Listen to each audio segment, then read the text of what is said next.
பழனி கொடைக்கானல் மலை சாலையில கேரளத்தை சேர்ந்த இளைஞர்கள்கிட்ட லஞ்சம் பெற்ற வீடியோ வைரலான நிலையில் முதன்மை காவலர் அழகர்சாமி சஸ்பெண்ட் செய்யப்பட்டிருக்கார். ஐயம்புள்ளி காவல் சோதனை சாவடியில கேரளத்திலிருந்து சுற்றுலா வந்த இளைஞர்கள் கிட்ட இருந்து வெளிமாநில மதுபாட்டில போலீசார் பறிமுதல் செஞ்சிருக்காங்க. தொடர்ந்து கேரளம் இளைஞர்களிடம் சட்ட நடவடிக்கை எடுக்க போறதா சொல்லி முதன்மை காவலர் அழகர்சாமி பேரம் பேசினதா சொல்லப்படுது. இறுதியில அவர்கள் கிட்ட இருந்து 500 ரூபாயை பெற்றுட்டு வெளிமாநில மது பாட்டில்களை திருப்பி வழங்கியதாகவும் சொல்லப்படுது. இது தொடர்பான வீடியோ காட்சிகள் கேரளம் இளைஞர்கள் சமூக வலைதளத்தில் வெளியிட்ட நிலையில முதன்மை காவலர் அழகர்சாமி சஸ்பெண்ட் செய்யப்பட்டிருக்காரு. இனி செல்லும் இடமெல்லாம் செய்தி.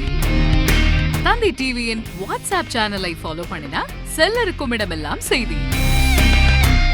இதோ QR கோட் இப்பவே ஸ்கேன் பண்ணுங்க, ஃபாலோ பண்ணுங்க.